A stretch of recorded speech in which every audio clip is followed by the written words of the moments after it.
Halo Fitness Mania, selamat datang di dunia Adirai.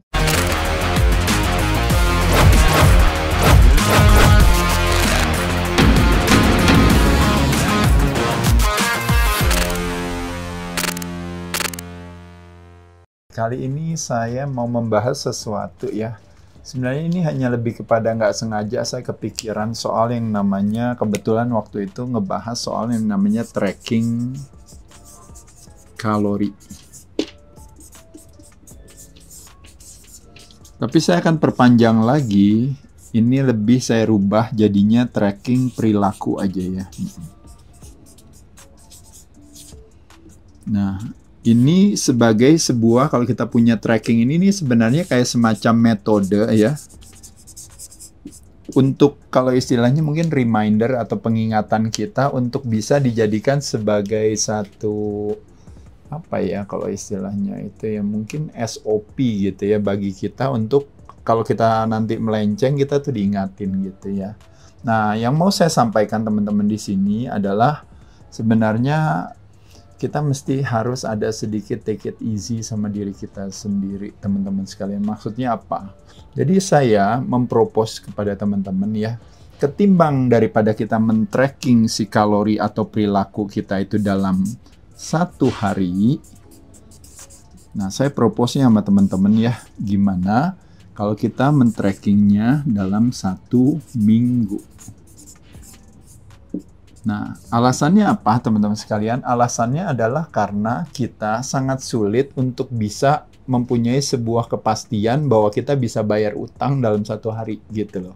Tapi kalau kita berbicara dalam 7 hari, kita bisa punya kemampuan untuk membayar si hutang-hutang kita. Nah, jadi contohnya paling gampang kalau kita ngomongin misalnya kayak men-tracking, ceritanya kita berbicara soal, ini yang gampang kita bicara soal makanan ya. Jadi kalau kita berbicara diet ya, nah di sini juga kita berbicara yang namanya latihan, exercise.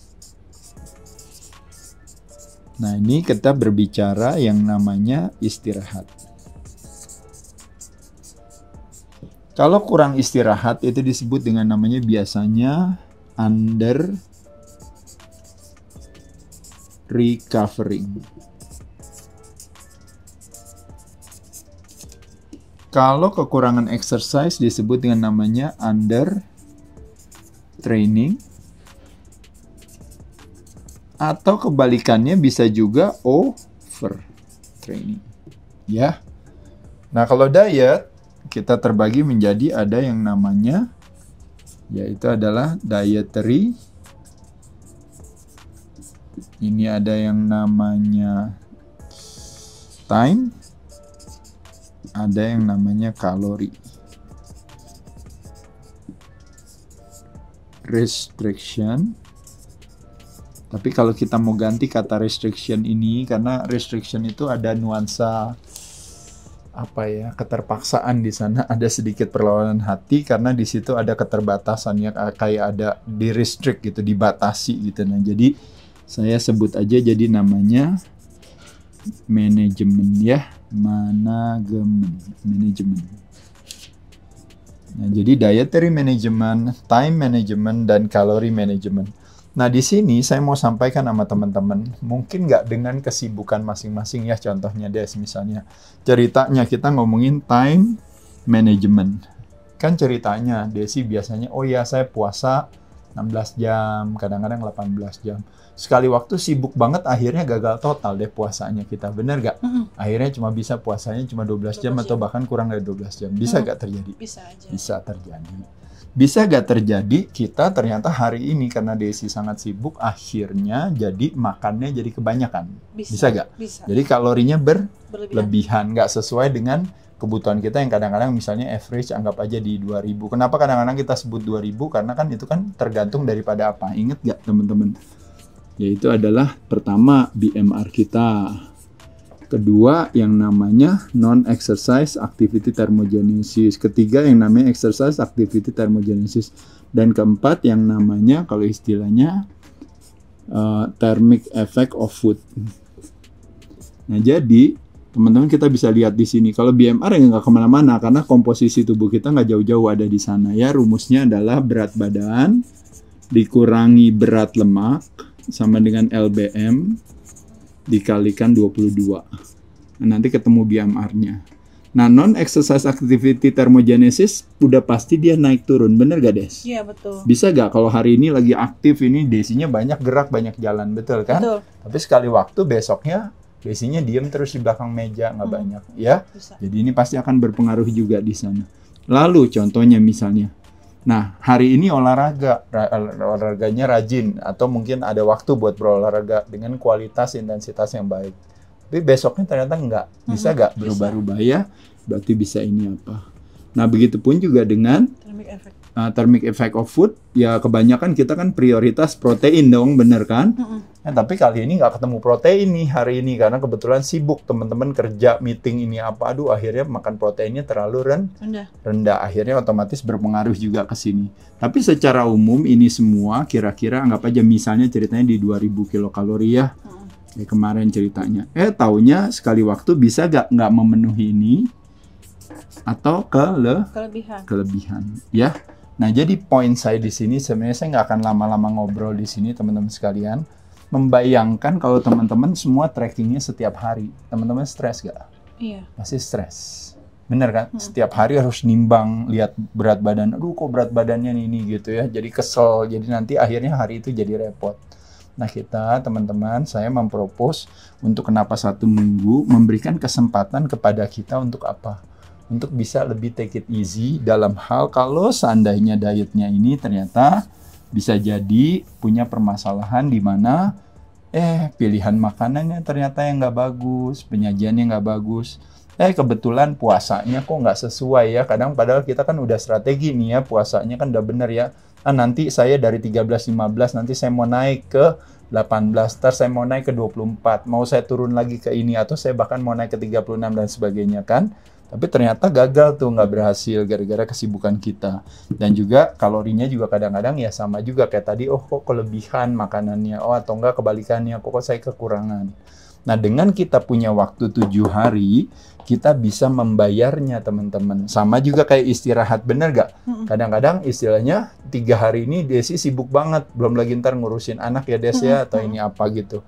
Akhirnya istirahatnya kurang. Nah jadi teman-teman pada saat itulah, aduh istirahatnya kurang, bisa gak sekali waktu nanti ada hari yang kosong, di mana Desi bisa membayarnya. Betul kan? Betul. Lumayan, sekarang saya bisa bayar istirahatnya lebih ini. Latihannya kemarin jelek, bisa gak saya bayar? Bisa saya bayar juga.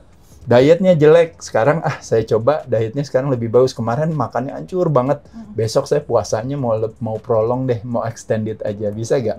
Bisa. Nah jadi teman-teman sekalian, kalau seandainya kita men-tracking perilaku kita, kalori kita, apalagi mau ngomongin dietary restriction kita, atau mau ngomongin exercise kita, atau mau ngomongin istirahat kita dalam 1 minggu, dalam 7 hari. Jadi pertanyaan saya adalah, bisa gak nih ceritanya nih 3 hari kita hancur dalam seminggu? Ya bisa aja, hari apa aja, benar kan? Betul. Bisa gak dibayar lagi dengan 3 hari jadi lebih baik? Nah berarti impas gak?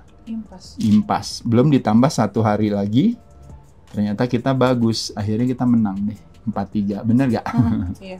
Betul gak kayak gitu? Betul. Jadi dengan kayak gitu kita mesti punya kesabaran aja. Ada saat dimana hari ini kita, aduh kayaknya nggak sesuai dengan keinginan kita untuk bisa apa. Nah dalam 7 hari ini. Nah tapi bayangin kalau teman-teman taunya 7 harinya juga hancur semua gitu. Ya berarti teman-teman harus menambah trackingnya menjadi 2 per 2 minggu gitu. Nah tapi untuk bisa mengetahui trackingnya mau berapa lama itu teman-teman juga harus ini. Kalau menurut saya 1 minggu adalah yang pas ya. Kenapa? Karena kalau seandainya pun juga harus hancur di sana, kita minimal paling tidak udah siap untuk berantisipasi, bener gak? Betul. Jadi efek daripada keburukan kita karena kita nggak melakukan hal ini, kita minimal masih ada. Tapi kalau trackingnya per 1 hari, udah pasti otomatis gagal total karena kita stres pasti biasanya. Iya. Tapi kalau trackingnya juga misalnya 2-3 minggu, udah sebulan ini saya hancur aja dulu. Nah itu buat balikinnya lagi, kita nggak ada kesempatan buat mengembalikannya. Paham ya teman-teman sekalian ya? Jadi kita kenapa 1 minggu itu menurut saya itu cocok pas ya. Karena nanti minimal kalau hancur juga kita punya kesempatan untuk membalikannya gitu loh. Paham ya teman-teman sekalian ya. Jadi sekali lagi kalau kita berbicara tracking calorie lagi di situ di mana oh ya saya harus a certain amount of calories atau makanan yang harus saya konsumsikan, ya teman-teman nggak perlu kecil hati gitu. At the end of the week gitu, di akhir daripada minggu semuanya sudah terbayar. Nah kalau dari pengalaman saya nih biasanya saya karena sering sibuk ya teman-teman sekalian ya. Yang paling saya sering nih kalau teman-teman tahu, yang paling saya sering adalah biasa ada 1 hari di mana saya kurang protein gitu. Itu paling sering saya makan. Makanya dari tadi makannya kurang sama proteinnya kurang. Makanya saya agak deplete gitu.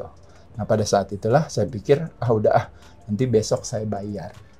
Atau yang saya sering mengalami juga yaitu adalah saya sering kebetulan nggak tahu gimana hari ini kayak kepengen cheating aja gitu. Aduh enak nih makan ini, makan itu, makan ini, makan itu gitu. Kadang-kadang mau latihan juga suka males lagi gitu ya. Mungkin karena kebanyakan gula akhirnya jadi insulin turunin saya jadi ngedrop, jadi terjadi insulin spike. Jadi makannya banyak, nggak latihan lagi 1 hari itu. Kan kadang-kadang seolah-olah kita mau beat ourselves up dengan feeling guilty. Nah tapi dengan kita punya tracking calorie seminggu kita bilang udah deh nggak apa-apa is okay, tarik napas sejenak lumayan kita jadiin itu sebagai day off kan. Betul. Habis itu udah besok saya bayar atau misalnya 2 hari ini saya mau day off lalu hari ketiga saya bayar. Nah jadi menurut saya 1 minggu itu adalah menurut saya tracking yang ideal untuk akhirnya kita bisa nilai di sana. Kalaupun kita kalah misalnya 3-4 gitu ya, it's okay kan baru kalahnya cuma 1 hari, kita masih bisa take care, ya kan? Kalaupun kalah misalnya ceritanya 5-2, ya udah minggu depan kita bales lagi menjadi 5-nya buat kita, 2-nya buat, paham ya? Tapi kalau seandainya udah kalah 7-0 gitu, berarti minggu depan harus balas ya 7-0. Tapi misalnya nggak bisa balas dalam 1 minggu, minggu depannya misalnya kita balas, misalnya kitanya menang 5-2. Ini kemarin kalah 0-7 ya, benar ya? Kita 5-2, ya besoknya kita lagi menangin lagi dengan cara minggu ketiganya, yaitu adalah dengan cara minimal kita juga tetap masih menang 5-2. Nah pada saat itulah kebayar si minggu pertamanya di minggu ketiga gitu. Jadi teman-teman silahkan kreatif untuk bermain saja, tapi sekali lagi sehat bersahabat dengan pertemanan hati, sakit bersahabat dengan perlawanan hati. Ingat sekali lagi, badan kita terlalu cerdas dibohongi.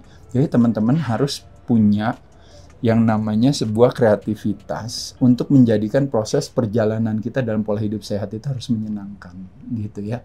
Jadi kalau seandainya nggak sengaja kita bikin salah, kita bisa memaafkan perilaku kita, nggak apa-apa.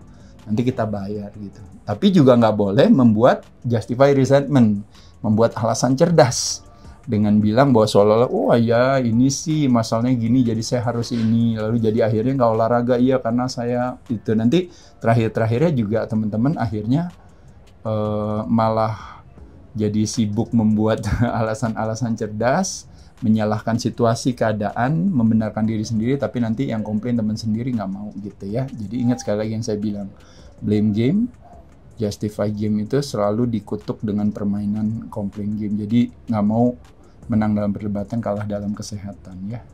Kurang lebih itu teman-teman, semoga bermanfaat ya. Dadah, cheers.